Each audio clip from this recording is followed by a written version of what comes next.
Bismillahirrahmanirrahim. Assalamualaikum warahmatullahi wabarakatuh.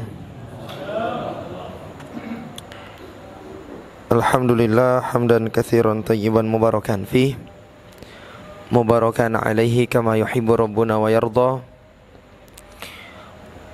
Wa asyhadu an la ilaha illallah wahdahu la syarikalah. Wa asyhadu anna Muhammadan abduhu wa rasuluh sallallahu alaihi wa ala alihi wa sahbihi ajma'in, amma ba'd.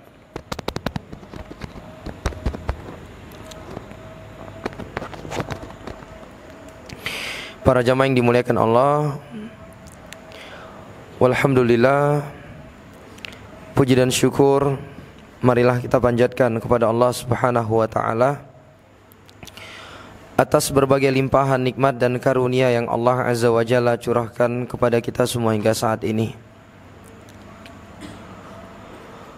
Kemudian salawat teriring salam tidak lupanya kita sanjung sajikan kepada junjungan kita Nabi besar Muhammad ibni Abdillah salawatullahi wassalamuhu alaih, kepada keluarga beliau, para sahabat beliau, serta orang-orang yang mengikuti jalan beliau hingga akhir zaman.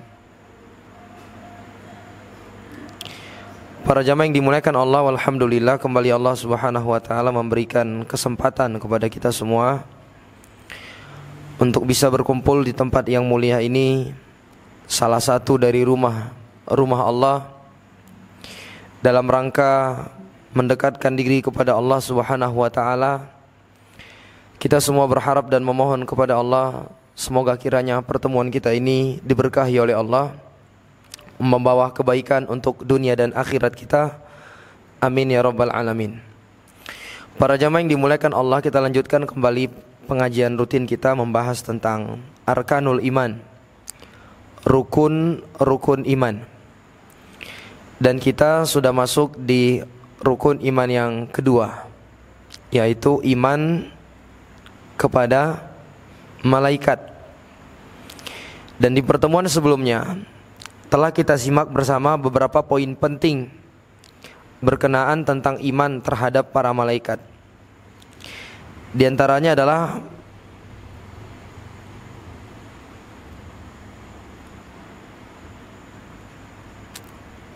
urgensi mempelajari iman terhadap para malaikat. Dan telah kita sebutkan beberapa di antara alasan kenapa pembahasan iman terhadap malaikat ini menjadi pembahasan yang sangat penting. Ada yang masih ingat beberapa di antaranya? Kenapa kita perlu mempelajari iman terhadap para malaikat? Ada yang masih ingat, jamaah? Taib, di antaranya adalah karena banyaknya penyimpangan berkenaan tentang iman kepada para malaikat. Ya, seperti orang-orang ateis yang mereka mengingkari adanya malaikat, atau seperti orang-orang musyrikin Arab yang mereka berkeyakinan bahwa para malaikat itu adalah putri-putrinya Allah, anak-anak perempuannya Allah Subhanahu wa ta'ala. Begitu juga sebagian orang yang mengkultuskan para malaikat sehingga mereka berdoa dan meminta kepada para malaikat. Ini sekian dari beberapa penyimpangan berkenaan tentang malaikat. Baik, adapun pembahasan berikutnya masih berkaitan tentang iman kepada para malaikat adalah berkenaan tentang sifatul malaikah, sifat-sifat para malaikat. Para ulama ketika membahas tentang sifat-sifat para malaikat, mereka membagi menjadi dua. Yang pertama, ada sifat-sifat yang berkaitan dengan fisik para malaikat. Yang kedua adalah sifat yang berkaitan tentang akhlak mereka, perangai. Taib. Yang pertama, sifat-sifat yang berkenaan tentang fisik mereka. Ada beberapa di antaranya yang disebutkan di berbagai ayat maupun hadis-hadis Nabi alaihi salatu wassalam. Yang pertama, bahwa para malaikat itu makhluk yang diciptakan dari cahaya. Di dalam sebuah hadis yang diriwayatkan oleh Imam Muslim, Rasulullah sallallahu alaihi wasallam pernah bersabda, "Khuliqal malaikatu min nur, wa khuliqal jannu mim marijim min nar, wa khuliqa adam mimma wusifa lakum." Nabi alaihi salatu wasallam mengatakan bahwa para malaikat itu diciptakan dari cahaya, sementara jin Mereka diciptakan dari api yang menyala. Dan adapun Nabi Adam alaihissalam khuliqa mimma wusifa lakum. Dia diciptakan dari tanah sebagaimana yang kalian semua telah ketahui. Baik. Ini menjelaskan jamaah yang dimuliakan Allah bahwa para malaikat itu diciptakan dari cahaya. Diciptakan dari cahaya. Kemudian yang kedua, di antara sifat fisik para malaikat bahwa mereka itu adalah makhluk ruhani. Sebagaimana yang disebutkan oleh Al-Imam Al-Hafidz Ibnu Hajar, beliau mengatakan wa qad waqa'al ittifaqu ala anna al-malaikata makhluqun ruhaniyun wa hum arwah. Kata beliau, dan telah terjadi kesepakatan para ulama bahwasanya para malaikat itu adalah makhluk dan mereka adalah ruh. Mereka adalah ruh. Taib. Dan juga disebutkan oleh Al-Imam Ibnu Battah, beliau mengatakan qad akhbarana annal malaikata samadun ruhaniyun la ajwafa lahum. Dan Allah Azza wa Jalla telah mengkabarkan kepada kita semua bahwasanya para malaikat itu somad, tidak ada rongganya, dan mereka adalah ruhani. Mereka adalah ruhani. Oleh karena itu, di dalam banyak ayat Allah Azza wa Jalla menamakan malaikat Jibril itu dengan apa? Dengan ruh.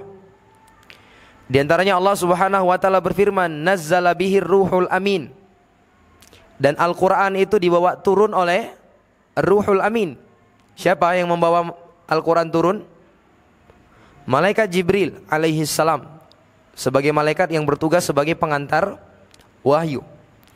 Di dalam ayat yang lain Allah Azza wa Jalla mengatakan, "Qul nazzalahu ruhul qudus min rabbika bil haqq." Katakanlah bahwa Ruhul Qudus, ruh yang suci, yaitu malaikat Jibril, menurunkan Al-Quran itu dari Allah Azza wa Jalla dengan benar. Begitu juga Allah Azza wa Jalla berfirman di dalam ayat yang lain. Allah mengatakan, "Fa arsalna ilaiha ruhana fatamatsala laha basharan sawiyya." Lalu kami utus kepada dia, yaitu kepada Maryam, ruh kami. Maksudnya adalah malaikat Jibril yang Allah Azza wa Jalla utus kepada siapa? Maryam. Fatamatsala laha basharan sawiyya. Lalu malaikat Jibril pun menjelma di hadapan Maryam menjadi seorang manusia yang sempurna. Oleh karena itulah di dalam syariat kita, malaikat itu tidak dinamakan dengan jisim. Ya. Karena jisim itu secara bahasa artinya fisik yang memiliki daging. Adapun para malaikat, mereka tidak seperti itu. Mereka adalah makhluk ruh. Tidak seperti kita punya jisim.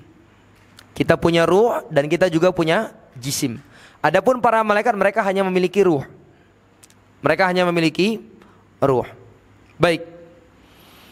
Sifat lainnya yang dimiliki oleh para malaikat, bahwa para malaikat itu memiliki sayap.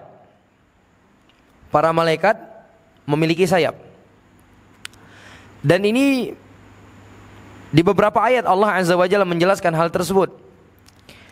Di antaranya Allah Azza wa Jalla mengatakan, Alhamdulillahi fatiris samawati wal ardi ja'ilil malaikati rusulan uli ajnihatin mathna wa thulatha wa ruba'. Allah Subhanahu wa taala mengatakan segala puji hanya milik Allah, pencipta langit dan bumi, yang telah menjadikan para rasul itu menjadikan para malaikat itu sebagai utusan Allah, yang mereka itu uli ajnihatin, makhluk-makhluk yang memiliki sayap.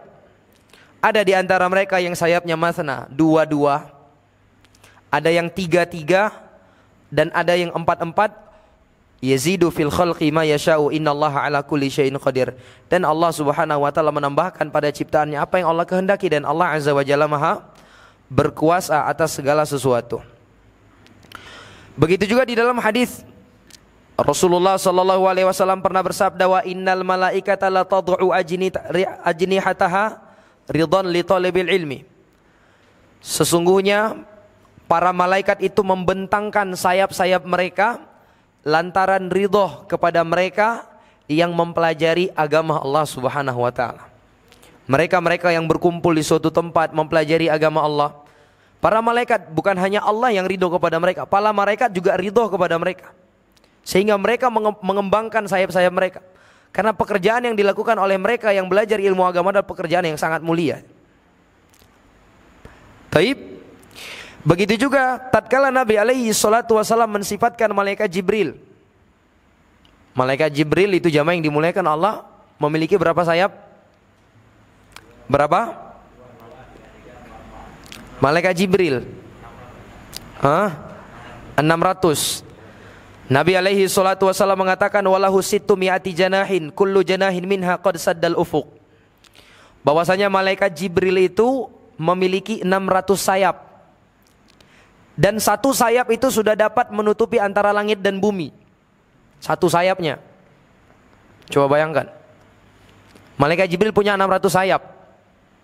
Satu sayap saja kata Nabi, qad saddal ufuq, itu sudah bisa menutupi apa? Langit dan bumi, timur dan barat. Bisa dibayangkan jamaah yang dimuliakan Allah betapa besar malaikat Jibril. Itu baru satu sayap. Sementara beliau punya berapa sayap? 600. Itu baru sayapnya. Begitu besarnya malaikat Jibril. Lalu bagaimana dengan Allahu Akbar? Allah yang maha besar, yang maha menciptakan itu semua. Makanya subhanallah disebutkan dalam sebuah hadis jamaah. Permisalan antara bumi ini, bumi yang kita berpijak hari ini. Kita kalau dibandingkan dengan bumi ini nggak ada apa-apanya. Sangat kecil kita kalau dibandingkan dengan bumi.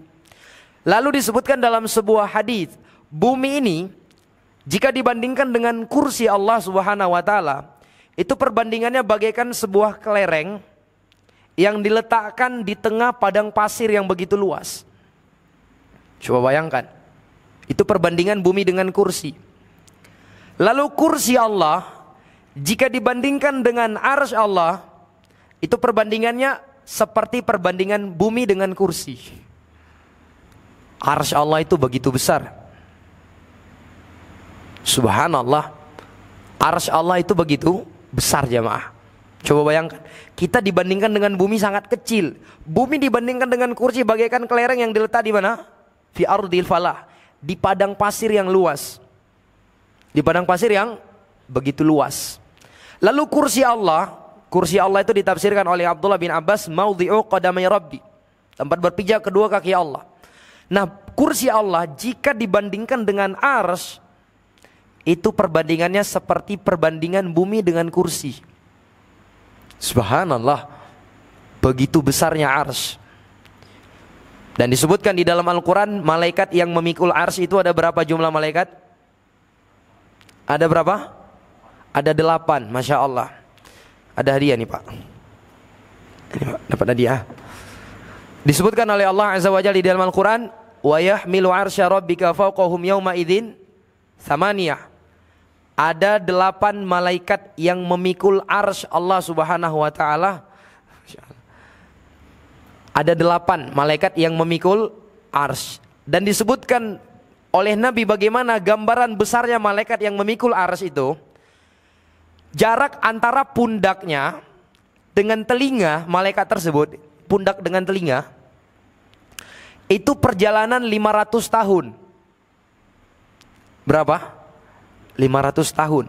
Itu jarak telinga dengan pundak malaikat yang dikenal dengan hamalatul arsy. Para malaikat pemikul arsy Allah Subhanahu wa taala.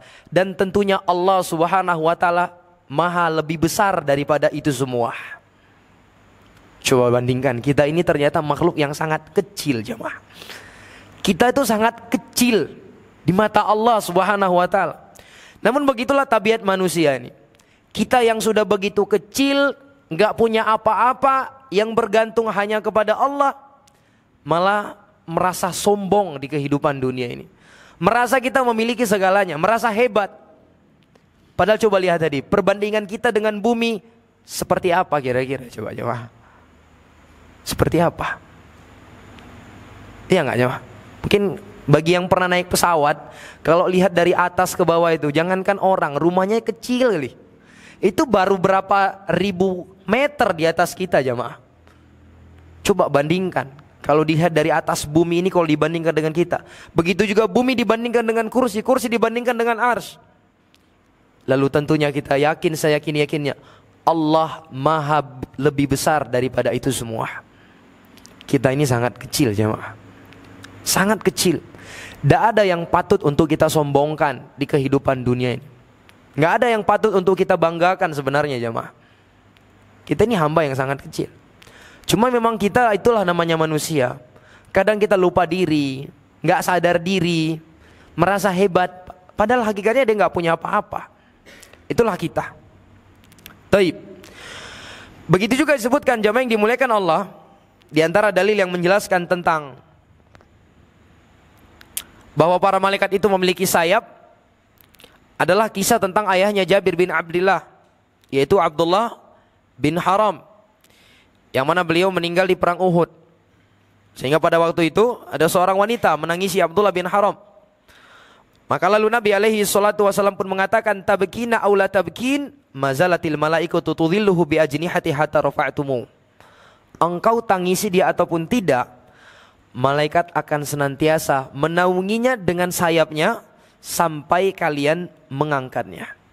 Intinya banyak sekali dalil-dalil yang menjelaskan bahwa para malaikat itu memiliki apa? Memiliki sayap.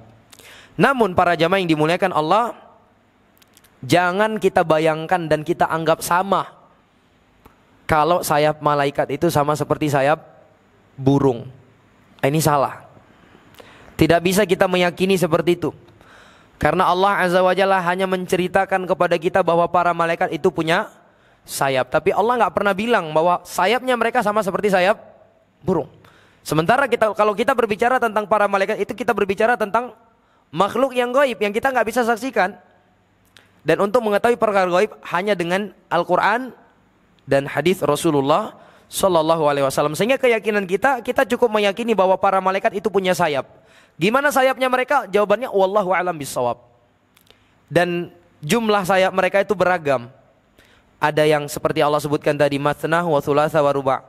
Ada yang punya sayapnya 2, ada yang punya sayap 3, ada yang punya sayap 4, ada yang lebih dari itu. Seperti apa tadi? Malaikat Jibril. Baik. Ini mic-nya memang kecil atau gimana? Jamaah udah dengar semua? Dengar ya? Baik. Saya merasa kecil. Mungkin karena kesana ya speakernya. Baik. Kemudian yang keempat kata beliau bahwa malaikat itu laha aidi. Mereka itu punya tangan. Di antara sifat fisik para malaikat adalah bahwa para malaikat itu punya tangan. Di antara dalil yang menjelaskan hal tersebut adalah firman Allah Azza wa Jalla. Allah mengatakan wal malaikatu basitu aidihim akhriju anfusakum.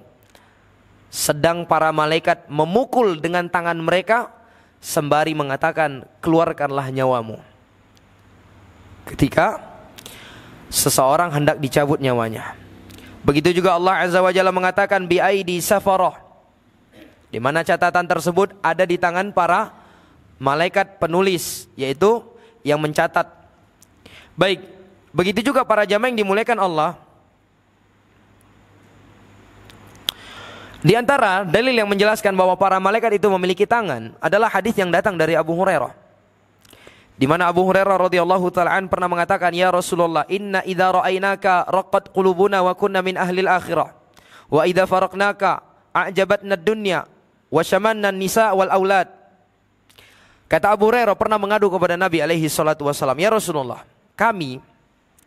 jika kami melihat engkau ya Rasulullah, maka lembut hati-hati kami. Dan kami menjadi ahli akhirat." Kapan ini? Jadi ketika para sahabat berada di dekat Nabi, berada di dalam majelisnya Nabi, berada di dalam lingkup pengajiannya Nabi, mereka merasakan kelembutan di hati mereka. Mereka ingat akan akhirat, mereka semangat ibadah kepada Allah Azza wa Jalla. Ini keutamaan bermajelis ilmu. Namun kata mereka, tatkala kami sudah meninggalkan engkau, maka kami mulai lagi terpesona dengan kehidupan dunia. Ya, kami dibuat lalai dengan anak-anak kami, dengan istri-istri kami. Mereka adukan kepada Nabi alaihi salatu wasallam kondisi hati yang tidak stabil di dalam beribadah, dalam semangat melakukan ketaatan yang didapati oleh para sahabat. Dan ini sudah menjadi kebiasaan para sahabat. Mereka selalu risau ketika mereka mendapati pada diri mereka ini, kok ada yang salah ini dalam ibadah. Mereka ngadu kepada Nabi. Maka Nabi alaihi salatu wasallam mengatakan, lau takununa au qala law annakum takununa ala kulli halin alal halilati antum alaiha indi la safahatkumul malaikatu bi akufihim wa lazaratkum fi buyutikum walau lam tudnibu la ja'allahu biqaumin yudhibuna kay yaghfira lakum. Nabi alaihi salatu wasallam pun mengatakan, jika seandainya dalam seluruh kondisi kalian itu sama seperti kondisi tatkala kalian bersama saya, artinya selalu semangat kondisinya, maka tentu para malaikat akan menyalamin kalian. Maksudnya apa? Sifat itu hanya dimiliki oleh para malaikat. Makanya malaikat disebutkan ketika beribadah kepada Allah, la yafturun, mereka tidak akan pernah merasa kelelahan, tidak akan pernah merasa bosan di dalam beribadah kepada Allah. Adapun manusia sudah menjadi tabiatnya. Nabi alaihi salatu wasallam mengatakan, likulli amalin sirra wa likulli sirratin fatra. Setiap amalan yang dilakukan oleh seorang hamba itu ada masa-masa semangat. Salat ada masa-masa semangatnya, baca Quran ada masa-masa semangatnya, ngaji ada masa-masa semangatnya. Wa likulli sirratin fatra. Dan setiap masa semangat itu ada masa jenuh. Jadi kita merasakan kejenuhan, kelelahan di dalam ibadah, kebosanan di dalam ibadah, itu adalah hal yang sifatnya manusiawi, jamaah. Atau yang kita kenal dengan sikap futur. Hal yang manusiawi. Semua manusia pasti merasakan demikian. Para sahabat juga merasakan yang seperti itu. Cuma begitulah indahnya agama Islam. Selalu ada solusi yang diberikan oleh Allah dan Rasulnya. Termasuk di saat kita sedang futur. Ada solusi yang diberikan. Di mana Nabi alaihi salatu wasallam mengatakan, barang siapa yang melalui masa-masa futurnya itu ke dalam sunnahku, di atas petunjuk dariku, maka dia akan mendapatkan petunjuk. Artinya apa? Seputur-puturnya kita para jamaah yang dimuliakan Allah harus berada di dalam koridor sunnah. Futur misalnya, sholat sunnah, kerjakan ibadah yang lainnya, baca Quran. Futur baca Quran, dengar pengajian. Futur dengar pengajian misalnya, lakukan amalan-amalan ketaatan yang lainnya. Bukan sebaliknya, sebagian orang ketika dia futur dia melakukan maksiat. Ketika futur melanggar batasan-batasan Allah. Nah, siapa yang melalui masa-masa futurnya selain sunnahku, kata Nabi alaihi salatu wasalam, maka orang yang seperti ini akan binasa. Orang yang seperti ini akan binasa. Nah, kata Nabi alaihi salatu wasalam, jadi kalau sekiranya kondisi kalian itu sama seperti kondisi tatkala kalian bersama aku, maka tentu para malaikat akan menyalami kalian dengan tangan-tangan mereka, dan sungguh para malaikat akan mengunjungi kalian di rumah-rumah kalian. Akan mengunjungi kalian di rumah-rumah kalian. Dan apabila kalian tidak berdosa, kata Nabi, apabila kalian tidak pernah melakukan dosa, maka Allah Azza wa Jalla akan mendatangkan suatu kaum yang berdosa agar Allah mengampuni mereka. Maksudnya apa? Maksudnya di sini para jamaah yang dimuliakan Allah, bukanlah dalil pembenaran kita untuk melakukan dosa. Tidak. Bukan itu yang diinginkan oleh Nabi di sini. Nabi ingin memotivasi kita bahwa setiap manusia itu pasti terjatuh ke dalam dosa.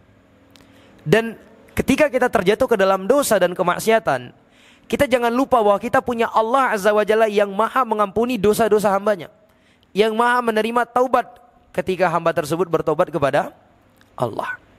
Bisa dipahami? Baik. Kemudian juga jamaah yang dimuliakan Allah, di antara sifat lainnya yang dimiliki oleh para malaikat, bahwa para malaikat itu punya telinga dan pundak. Para malaikat memiliki telinga dan pundak. Namun jangan dibayangkan sekali lagi, telinganya itu seperti telinga ini, pundaknya seperti ini. Lah, gimana bentuk telinga dan pundak malaikat? Gimana para jamaah? Jawabannya, wallahu a'lam. Kita nggak diberitahu gimana bentuknya. Tentunya tidak bisa kita samakan antara kita dengan malaikat. Kita manusia, malaikat beda jamaah. Sebagaimana tatkala kita berbicara, manusia punya telinga, punya. Kucing punya telinga enggak? Sama enggak telinganya manusia dengan telinga kucing? Enggak sama. Tidak sama kan jamaah yang dimuliakan Allah? Ya kita manusia, kucing hewan, beda. Gajah punya telinga? Telinga punya. Semut punya telinga? Punya nggak jamaah? Hah? Punya. Sama nggak telinganya? Beda jamaah yang dimuliakan Allah. Bisa dipahami? Jadi jangan sampai ketika kita mendengar suatu penamaan yang itu ada pada makhluk, pada manusia, lalu kita samakan kepada malaikat. Itu juga nanti berlaku di dalam pembahasan nama-nama dan sifat Allah. Ketika Allah Subhanahu wa taala mengatakan Allah itu maha mendengar dan maha melihat, jangan kita bayangkan maha melihatnya Allah itu seperti melihatnya kita. Penglihatan kita terbatas. Kita cuma mampu melihat berapa meter ke depan. Dan itu pun terbatas dengan kondisi tertentu. Ya enggak? Ketika terang. Kalau gelap udah nggak bisa nengok lagi kita. Tapi Allah Subhanahu wa taala dimanapun kita berada pasti dilihat oleh Allah. Paham di jamaah yang dimuliakan Allah? Baik. Jadi di antara sifat para malaikat, mereka itu memiliki telinga dan pundak. Di antara dalil yang menjelaskan hal itu adalah hadis yang diriwayatkan oleh Imam Abu Daud. Nabi alaihi salatu wasallam mengatakan, "Udinali an uhaditsa an malakin min malaikatillahi min hamalatil arsy." Aku telah diizinkan untuk menceritakan tentang malaikat, satu malaikat dari malaikat-malaikat Allah yang bertugas memikul arsy. Yang bertugas ngapain?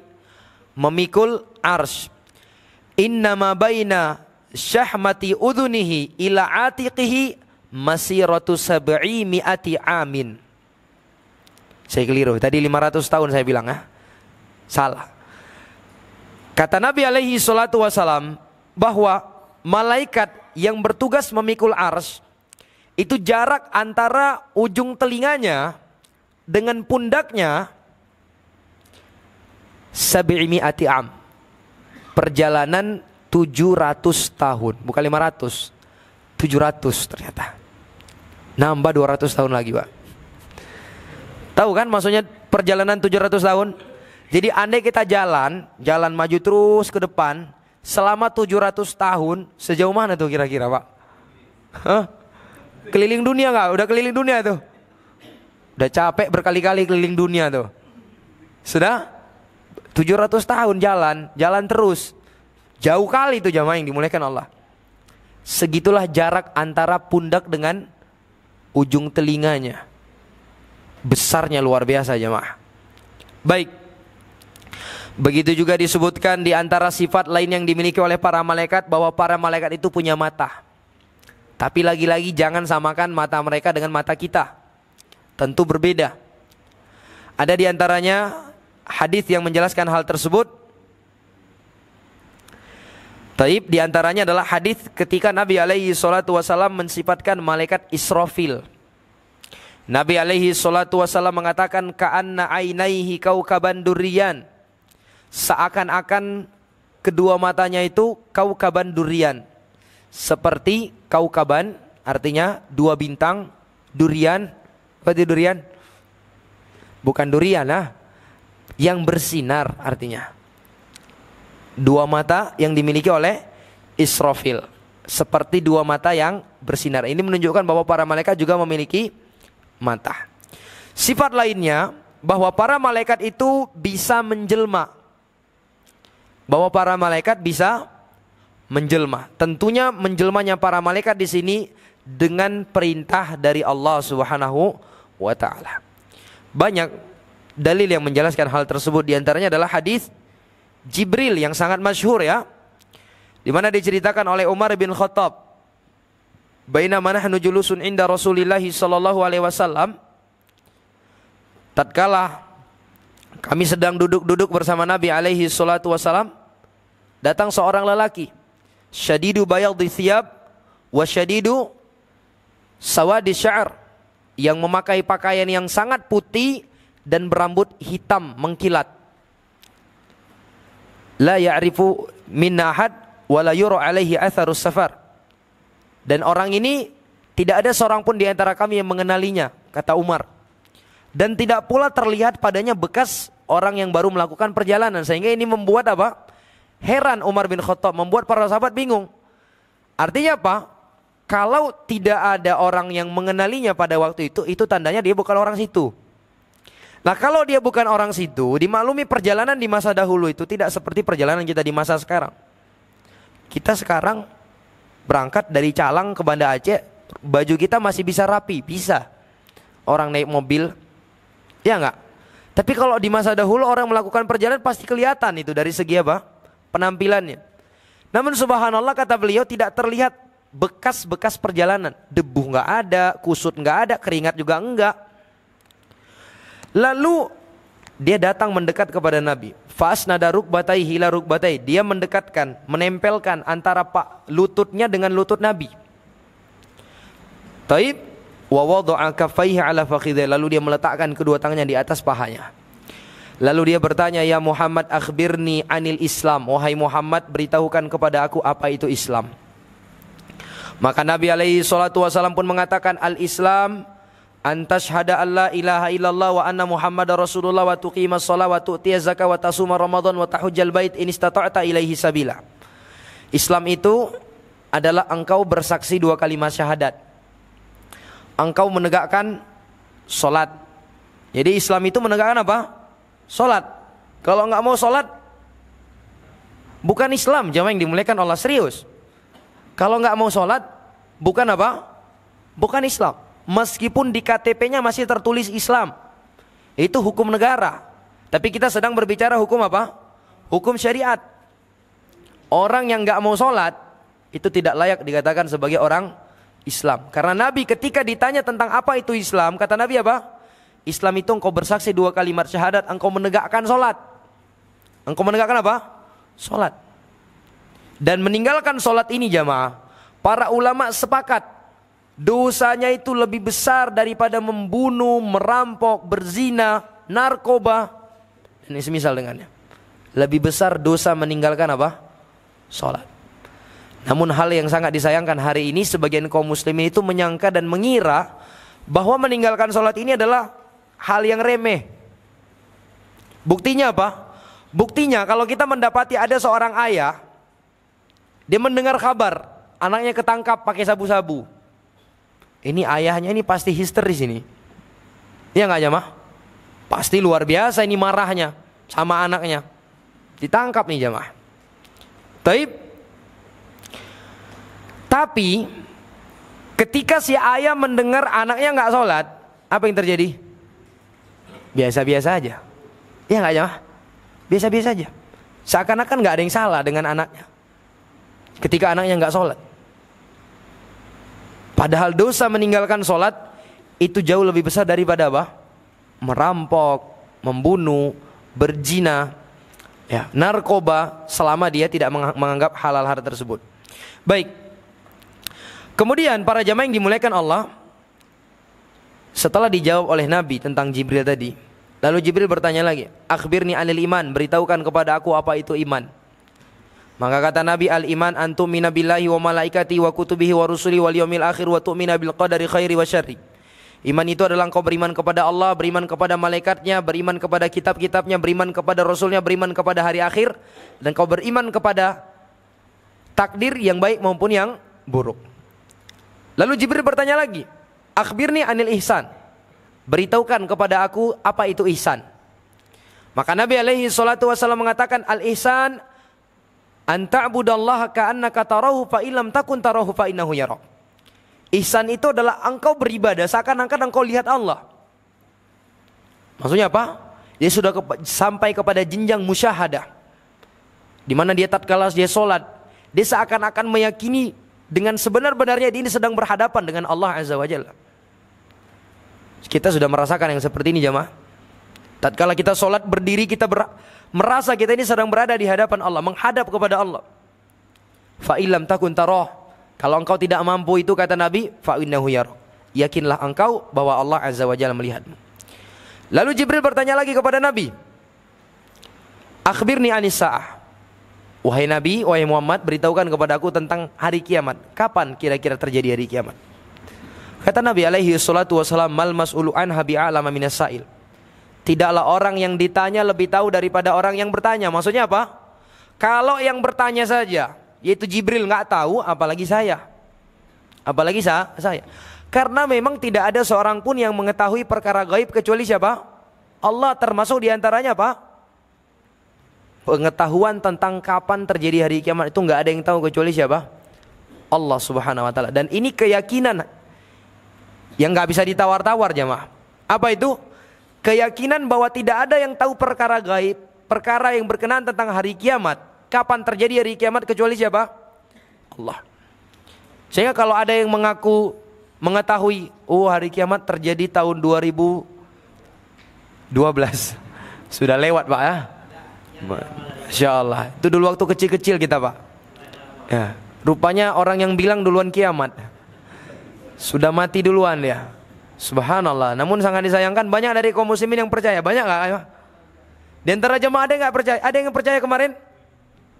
Waktu dibilang berita kiamat 2012, ada yang percaya? Hah? Gak ada yang percaya? Alhamdulillah kok gak ada yang percaya. Kalau ada yang percaya, itu tandanya apa? Pengetahuan kita tentang agama kita itu sangat minim. Taib? Karena ini hal yang sangat mendasar yang harus kita yakini berkenaan tentang iman terhadap hari akhir nantinya. Bahwa tidak ada seorang pun yang mengetahui kapan terjadi hari kiamat kecuali hanya Allah Subhanahu wa taala. Iya. Maka Nabi katakan tidaklah orang yang ditanya lebih mengetahui daripada orang yang bertanya. Lalu Jibril mengubah pertanyaannya.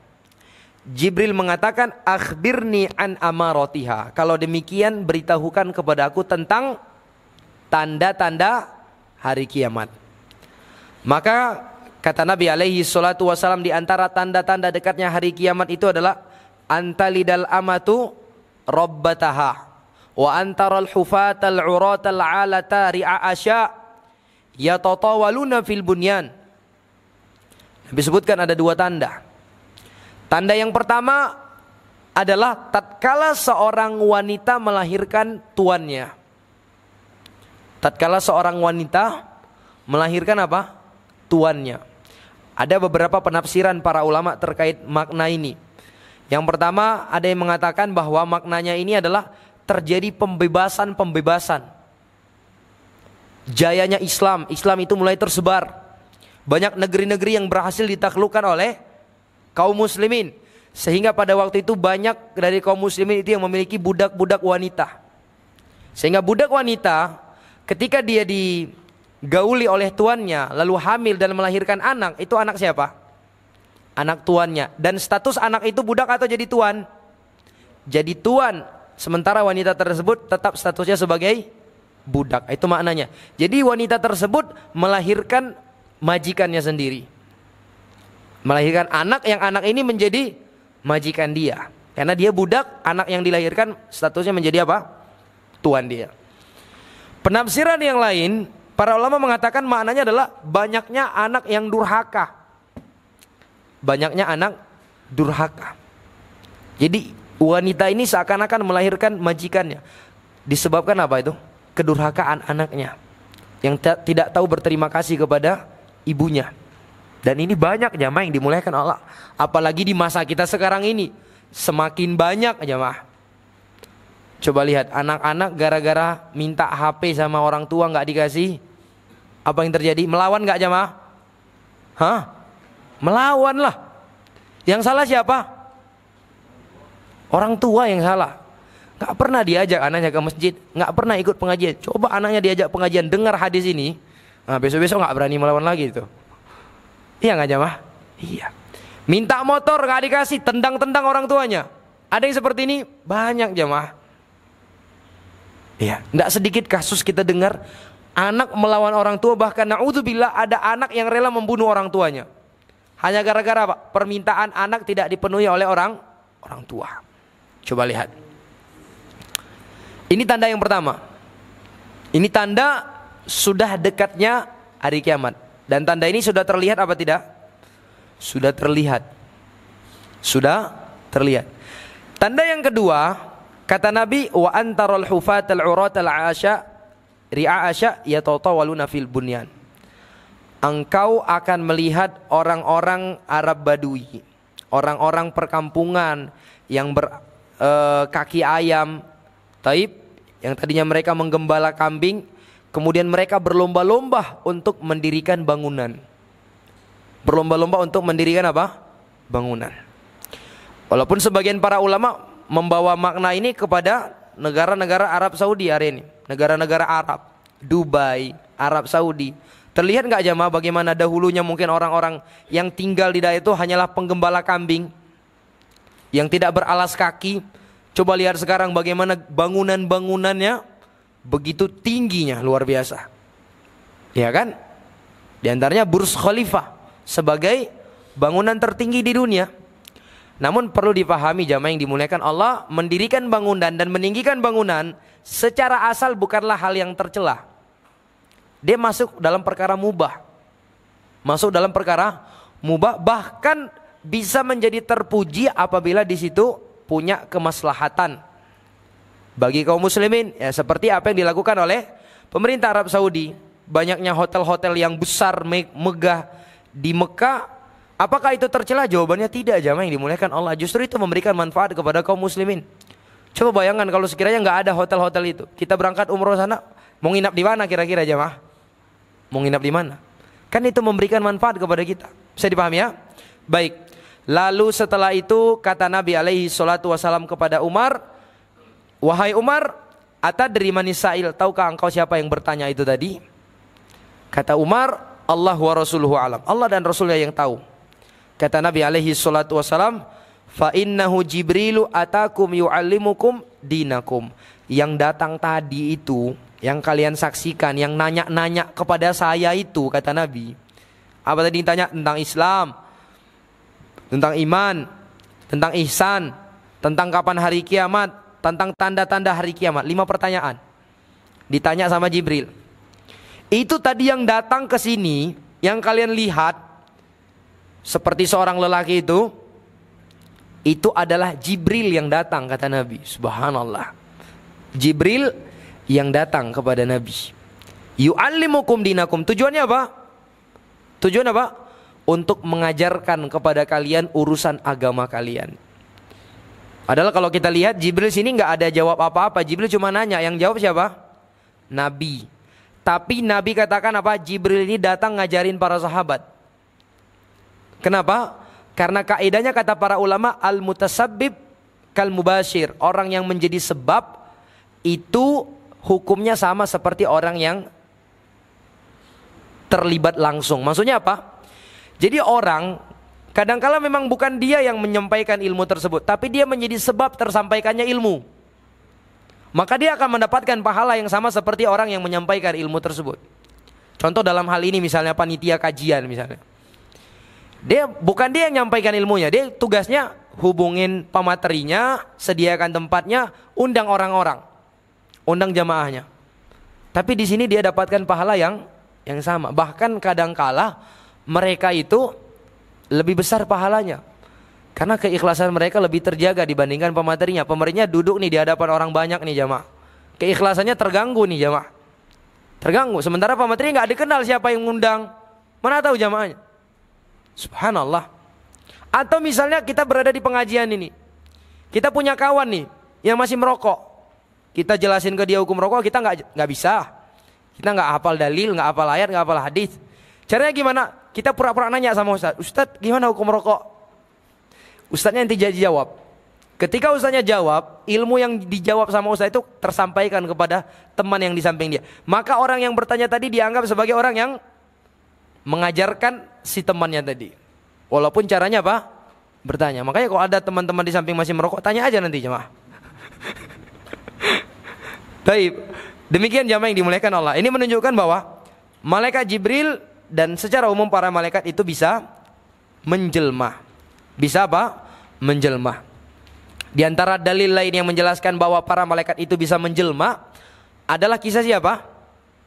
Kisah Nabi Musa alaihi salam. Di mana disebutkan di dalam sebuah hadis, ursila malakul mauti ila Musa alaihi wassalam.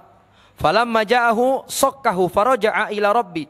Faqala arsaltani ila abdin la yuridul maut. Qala irji ilaihi faqul lahu yad'u yadahu ala matni thawr.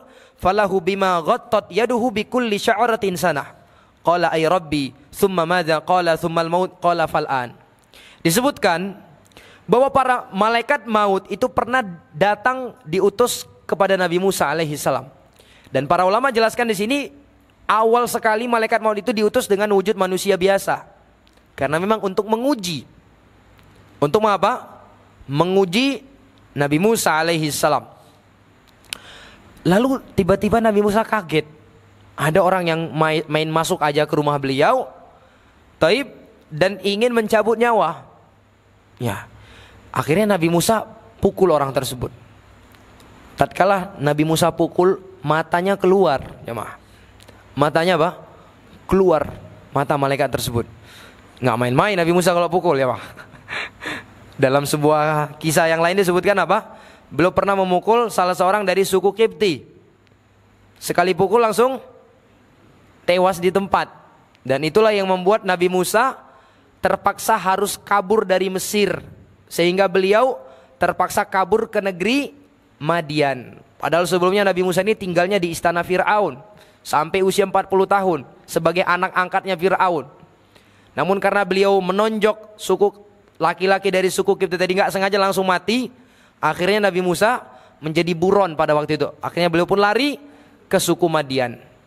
Dan di situ beliau tinggal selama 10 tahun mengembala kambing sebagai mahar untuk wanita Madian yang dinikahi oleh Nabi Musa. Setelah berlalu 10 tahun kembalilah Nabi Musa alaihissalam ke Mesir karena kerinduan dia dengan kampung halamannya, sekaligus mengemban tugas untuk mendakwahi siapa?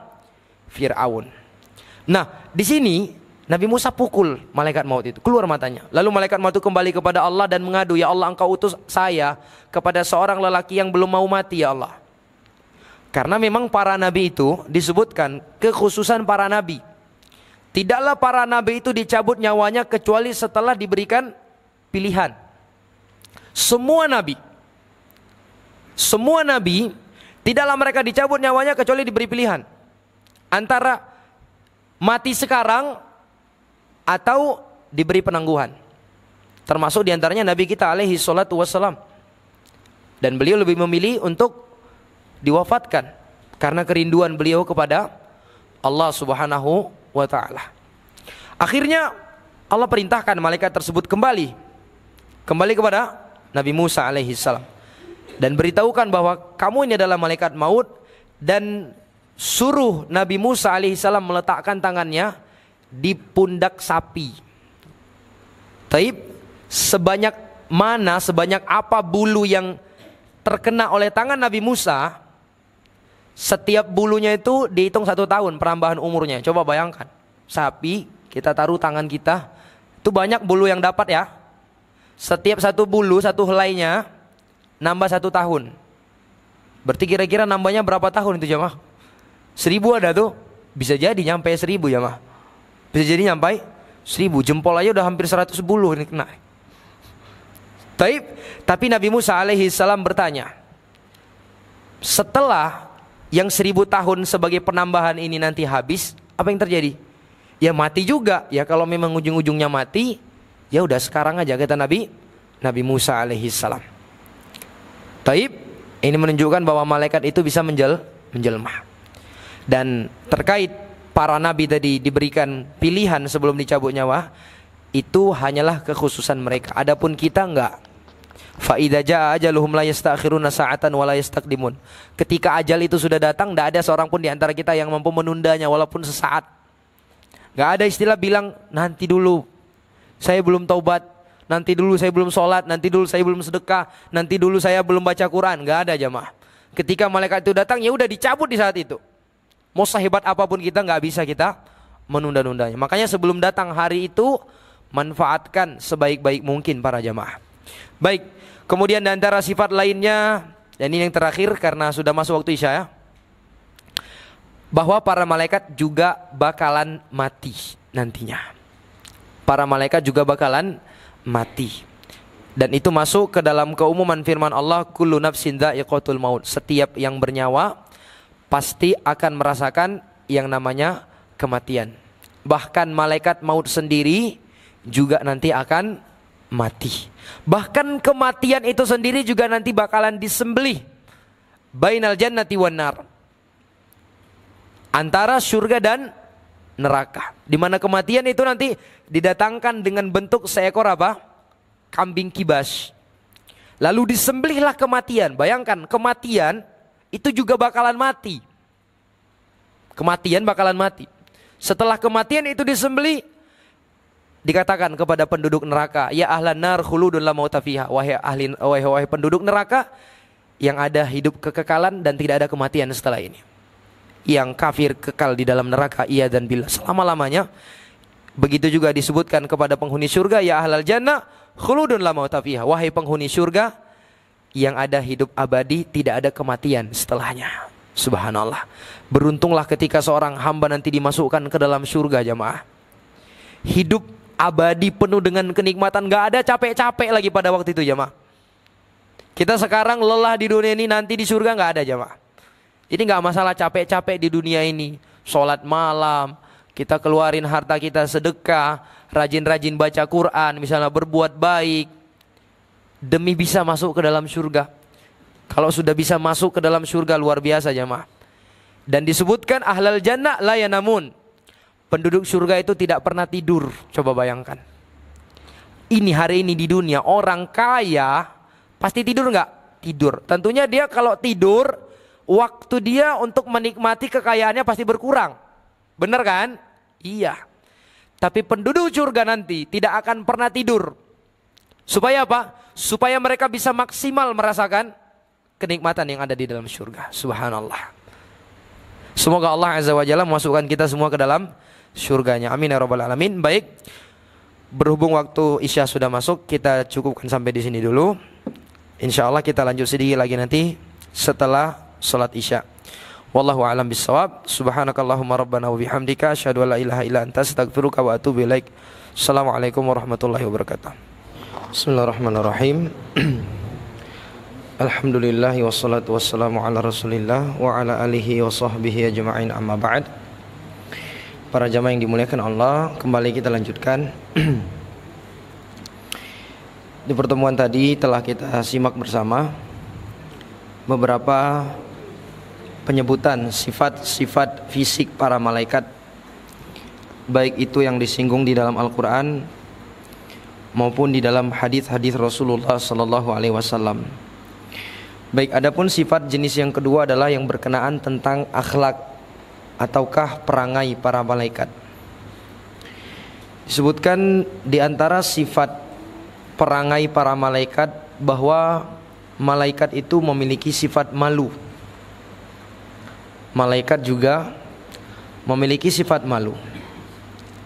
Hal ini sebagaimana dalam hadis yang datang dari Aisyah radhiyallahu taala anha. Aisyah menceritakan karena Rasulullah sallallahu alaihi wasallam muttaji'an fi baiti kashifan an fakhidai au an saqai. Kata Aisyah radhiyallahu taala anha, suatu ketika Rasulullah sallallahu alaihi wasallam itu berbaring di rumah saya, di rumah Aisyah, dengan membiarkan kedua paha atau kedua betis beliau tersingkap. Terbayang ya? Nabi berada di rumah Aisyah berbaring, paha Nabi tersingkap, pahanya Nabi tersingkap. Lalu fasta'dzana Abu Bakrin fa'adinalah. Tidak berapa lama datanglah Abu Bakar, minta izin masuk, ingin bertamu kepada Nabi. Fa'adinalah, Nabi memberikan izin kepada Abu Bakar. Wa huwa ala tilkal hal, sementara Nabi alaihi salatu wassalam tetap di kondisi seperti itu, tanpa berupaya untuk memperbaiki pahanya yang tersingkap tadi. Lalu fatahadats, mereka bercerita, tidak berapa lama ista'dzana Umar. Datang Umar, lalu minta izin masuk. Fa'adzinalah, Nabi berikan izin masuk Umar. Berarti sekarang di dalam rumah Aisyah ada berapa orang? 3. Ada Nabi, ada Abu Bakar, dan ada siapa? Umar. Dan Nabi tetap kondisinya dalam keadaan paha beliau tersingkap. Fadakhala fatahadats, maka Umar pun masuk, mereka pun saling ngobrol. Taib. Tsumma dakhala Utsman. Tidak berapa lama masuklah Utsman, Utsman bin Affan. Fajalasta, maka disebutkan beliau masuk, Nah, tatkala Utsman masuk, sawwa thiyabah. Nabi alaihi salatu wassalam memberikan izin masuk dan membetulkan pakaiannya pada waktu itu. Kapan ini? Tatkala masuknya Utsman ibn Affan. Lalu setelah mereka selesai bincang-bincang, mereka semua keluar, pulang. Lalu Aisyah pun bertanya kepada Nabi alaihi salatu wassalam, "Wahai Rasulullah, saya perhatikan tadi ketika yang masuk adalah Abu Bakar, engkau tidak merubah posisinya, tetap seperti itu, dalam keadaan pahanya terbuka. Begitu juga saya perhatikan Umar masuk, engkau juga seperti demikian. Tapi tatkala Utsman yang masuk, engkau memperbaiki bajumu, pakaianmu." Maka Nabi alaihi salatu wasallam mengatakan, "Ala astahyi min rajulin tastahyi minhul malaikah." Ini dia syahidnya. Kata Nabi alaihi salatu wasallam, bagaimana mungkin aku tidak malu kepada Utsman, sementara Utsman itu adalah seorang lelaki yang malaikat saja malu kepada dia. Utsman bin Affan. Maka karena malaikat malu kepada Utsman, tentu Nabi alaihi salatu wasallam juga malu kepada Utsman. Adapun Abu Bakar sebagai mertua beliau, Umar sebagai sahabat beliau, ya mungkin karena sudah terlalu akrab, ya biasa aja. Baik. Nah, adapun Utsman, walaupun Utsman itu siapanya Nabi, jamaah, menantu Nabi alaihi salatu wasallam, tapi karena Utsman ini malaikat malu kepada dia, Nabi alaihi salatu wasallam juga malu. Nabi sallallahu alaihi wasallam juga malu. Ini menunjukkan bahwa para malaikat itu memiliki sifat malu. Baik. Kemudian berikutnya, di antara sifat lainnya, malaikat itu juga merasa terganggu dengan bau tidak sedap. Sebagaimana manusia akan merasa terganggu dengan bau tidak sedap, malaikat juga terganggu dengan bau yang tidak enak. Di antara dalilnya adalah hadis yang diriwayatkan oleh Imam Muslim. Nabi alaihi salatu wasallam mengatakan, "Man akalal basal awith thum awil kurrath fala yaqrabanna masjidana fa innal malaikata tata'adza bima yata'adza minhu banu Adam." Kata Nabi alaihi salatu wasalam, barang siapa yang memakan bawang merah ataukah bawang putih. Bawang merah, bawang putih maksudnya dimakan mentah, sehingga dia menimbulkan bau. Adapun dia kalau sudah dimasak, baunya nggak ada lagi. Ataupun kalau baunya masih ada, dia nggak bau, sudah wangi. Taib. Nah, orang yang makan bawang merah atau bawang putih mentah-mentah, kata Nabi alaihi salatu wasalam, "Fala yaqrabanna masjidana." Hendaklah dia tidak mendekati masjid kami. Maksudnya apa? Jangan ke masjid. Jangan kemana? Ke masjid. Ini Nabi sebutkan dalam keadaan peringatan atau Nabi beri keringanan. Tentunya peringatan ini, jamaah yang dimuliakan Allah. Jadi jangan sampai ada yang memahami nanti setiap kali mau masuk waktu sholat tinggal makan apa? Bawang merah sama bawang putih. Jadi nggak wajib lagi sholat ke masjid. Nah, ini nggak seperti itu pemahamannya. Ini kan peringatan dari Nabi. Kalau mau masuk waktu sholat itu kita harus bersiap. Di antara persiapannya adalah kondisikan bau mulut kita itu enak. Gitu dia, jamaah yang dimuliakan Allah. Bukan difahami orang kalau makan bawang merah, bawang putih, dapat keringanan, nggak perlu ke masjid lagi. Jadi begitu 5 menit sebelum azan di masjid, dipanggil istrinya, tolong bawakan bawang merah nih. Nah seperti itu ya mah. Jadi ini perintah kita itu untuk mempersiapkan diri kita menyambut ibadah sholat itu sedemikian. Di antara persiapan adalah menyiapkan bau mulut kita. Nah, kenapa orang yang makan bawang merah dan bawang putih itu dilarang ke masjid? Kata Nabi, fa innal malaikata tata'adza mimma yata'adza minhu banu Adam. Karena malaikat itu akan merasa terganggu disebabkan bau yang bisa mengganggu manusia. Bau yang mengganggu apa? Manusia. Jadi segala sesuatu bau yang bisa mengganggu orang lain itu hukumnya sama ke sini. Makan bawang merah, bawang putih, apa lagi? Durian, pete, jengkol. Ini sama aja mah. Merokok? Hah? Sama aja mah. Bahkan Saya jujur, bau rokok itu lebih bau daripada bau bawang. Ya, lebih bau kan? Lebih bau daripada bau jengkol jamaah. Demikian. Maka nasihat kami untuk bapak-bapak yang masih merokok. Yang pertama nasihat kami, tinggalkan rokok itu. Karena rokok itu haram. Itu yang pertama. Kalau memang nggak bisa kali meninggalin rokok, kecuali setelah mati nanti baru bisa, karena di kuburan nggak ada stoknya. Paling minimalnya di saat mau ke masjid jangan lagi merokok. Apalagi lebih dari itu ketika berada di dalam masjid. Agungkan jamaah. Ini rumah Allah ini. Kita datang ke sini statusnya sebagai tamu. Tamu itu harus punya adab. Harus punya apa? Adab. Kalau bukan kita yang menghargai masjid kita ini, mau siapa orang yang kita harapkan jamaah untuk menghargai masjid ini? Jadi paling minimalnya di dalam masjid itu kalau memang udah nggak bisa ninggalin rokok, saya nggak bisa ninggalin rokok nih Ustadz. Kecuali nanti sudah datang malaikat maut, nah baru bertobat. Kalau memang nggak bisa, paling minimalnya di saat mau ke masjid atau saat berada di dalam masjid jangan merokok jamaah. Hargai. Ini masjid salah satu syiar besar di dalam agama kita. Allah sudah mengatakan, "Dzalika wa may yu'azzim sya'airallah fa innaha min taqwal qulub." Yang demikian itu barang siapa saja yang mengagungkan syiar-syiar Allah, itu merupakan tanda ketakwaan yang ada di dalam hatinya. Pengagungan terhadap syiar. Di antaranya apa? Mengagungkan masjid. Masjid ini tempat yang sakral jamaah yang dimuliakan Allah. Bagaimana mungkin kita datang ke rumah seorang yang terhormat, lalu dengan entengnya kita masuk ke rumahnya, duduk sambil merokok dalam rumahnya. Adab nggak itu kira-kira jamaah? Adab jamaah. Lalu bagaimana itu kita lakukan di rumah Allah Subhanahu wa taala? Di rumah Allah. Bisa dipahami jamaah? Baik. Jadi malaikat itu akan terganggu dengan sesuatu yang mengganggu manusia.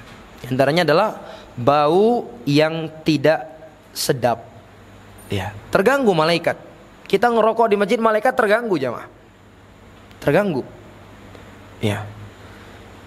Taib. Kemudian yang berikutnya, di antara perangai para malaikat itu tidak akan masuk ke dalam rumah yang di situ ada kalbun, anjing, ataukah gambar makhluk bernyawa, ataukah patung. Malaikat nggak akan masuk. Tapi malaikat yang dimaksud di sini adalah malaikat rahmat, malaikat yang membawa kebaikan. Itu nggak akan masuk. Nabi alaihi salatu wasallam mengatakan, la tadkhulul malaikatu baitan fihi kalbun wala surah. Malaikat itu tidak akan masuk ke dalam rumah yang di dalamnya itu ada anjing atau gambar makhluk bernyawa. Gambar apa? Makhluk bernyawa. Foto keluarga gimana? Tergantung. Yang dipoto bernyawa nggak? Bernyawa lah. Berarti masuk jamaah. Ada baiknya diturunkan. Ada baiknya diturunkan. Ini hadis Nabi alaihi salatu wasallam. Nabi memberikan solusi kepada kita. Tapi kalau memang kita nggak mau rumah kita dimasuki malaikat rahmat yang membawa kebaikan dalam rumah kita, ya udah nggak masalah. Itu kan tergantung kita. Kalau memang malaikat pengen kita malaikat masuk ke dalam rumah kita, usahakan jangan sampai ada ini. Jangan ada anjing ataukah surah, gambar ataukah patung makhluk bernyawa. Baik. Kemudian para jamaah yang dimuliakan Allah, di antara perangai lainnya yang dimiliki oleh para malaikat, malaikat itu juga berbicara. Banyak sekali dalil-dalil yang menjelaskan tentang para malaikat itu bisa berbicara. Di antaranya adalah Allah Azza wa Jalla mengatakan, wa idh qala rabbuka lil malaikati inni ja'ilun fil ardi khalifah. Allah Subhanahu wa taala mengatakan kepada para malaikat, sesungguhnya aku akan menjadikan khalifah. Apa arti khalifah? Pengganti secara asal, penguasa di atas muka bumi ini, yaitu manusia. Maka para malaikat mengatakan, qalu ataj'alu fiha man yufsidu fiha wa yasfiku dima wa nahnu nusabbihu bihamdika wa nuqaddisu lak qala inni a'lamu ma la ta'lamun. Maka para malaikat mengatakan, ya Allah, apakah engkau akan menjadikan makhluk yang menghuni bumi ini adalah orang-orang yang senantiasa menumpahkan darah dan berbuat kerusakan? Tabiat manusia suka menumpahkan darah, suka berbuat kerusakan. Apakah ini yang akan kau jadikan ya Allah sebagai penghuni bumi? Maka Allah Azza wa Jalla mengatakan, oh, sementara kami adalah makhluk yang senantiasa menyucikan engkau, memuji engkau ya Allah, bertasbih kepada engkau. Maka kata Allah, inni a'lamu ma la ta'lamun. Sesungguhnya aku mengetahui apa yang tidak kalian ketahui. Ini menunjukkan bahwa para malaikat itu berbicara. Begitu juga dalam sebuah hadis disebutkan, innallaha idza habba fulan nada Jibril faqala ya Jibril innallaha yuhibbu fulan fa ahibba. Kalau Allah Subhanahu wa taala cinta kepada seorang hamba, Allah akan memanggil malaikat Jibril.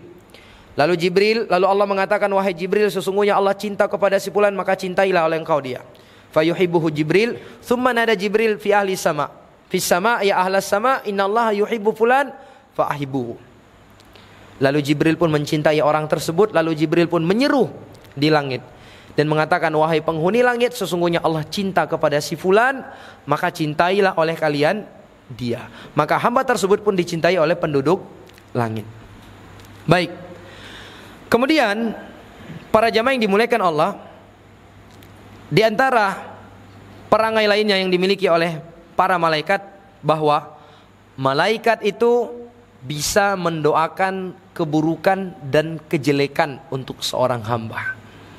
Ini yang harus kita pahami, bahwa para malaikat itu bisa mendoakan kebaikan dan keburukan kepada seorang hamba. Dan ketika malaikat berdoa kepada Allah, mendoakan seorang hamba, apakah itu doa kebaikan maupun doa kejelekan, doa mereka pasti akan dikabulkan oleh Allah Subhanahu wa taala. Oleh karena itu Al-Imam Ibnu Battal mengatakan, wa ma'lumun anna du'a al-malaika mujab. Dan sudah diketahui bersama, menjadi perkara yang diketahui bersama, bahwa doanya para malaikat itu mujab, pasti akan dikabulkan oleh Allah Subhanahu wa taala. Dan ini menjadi pembahasan selanjutnya untuk kita semua terkait amalan-amalan yang bisa mendatangkan doa baik dari para malaikat.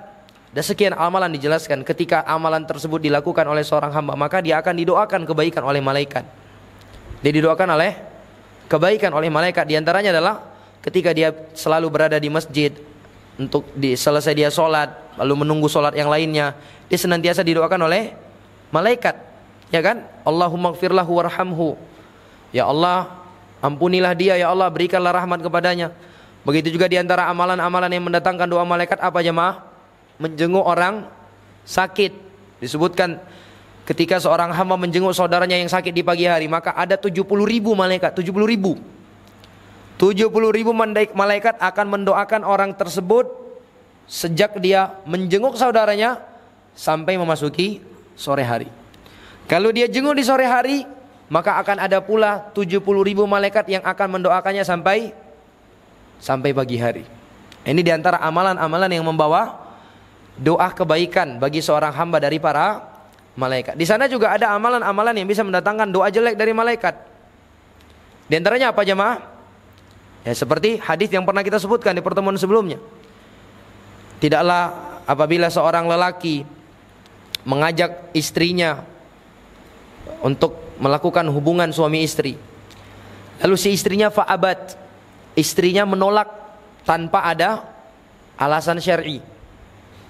Taib, apa yang terjadi? La'anat hal malaikatu hatta tusbih. Wanita yang seperti ini akan dilaknat oleh malaikat sampai masuk waktu pagi. Semalaman dia tidur dilaknat sama malaikat. Subhanallah. Karena memang hak suami itu besar di dalam agama Islam. Maka hendaklah diperhatikan oleh para istri-istri. Kecuali memang ada udzur syar'i, sakit misalnya, sedang halangan, maka ini tidak masalah, ditolak. Tentunya dengan cara yang baik. Bisa dipahami jamaah yang dimuliakan Allah. Nah, wallahu taala alam bisawab. Hanya yang dulu yang bisa kita sampaikan. Insyaallah kita lanjut di pertemuan yang akan datang, pembahasan amalan-amalan yang mendatangkan doa kebaikan dan kejelekan dari para malaikat, dan kita juga akan bahas selanjutnya tentang tugas-tugas para malaikat. Wallahu taala alam bisawab. Baik, saya akhiri. Atau sebelumnya saya mungkin ada yang ingin disampaikan atau ditanyakan, saya persilahkan.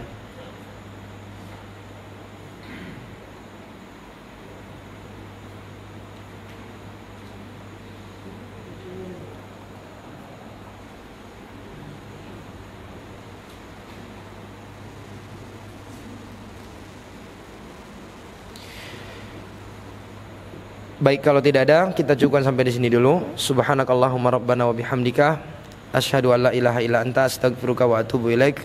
Assalamualaikum warahmatullahi wabarakatuh.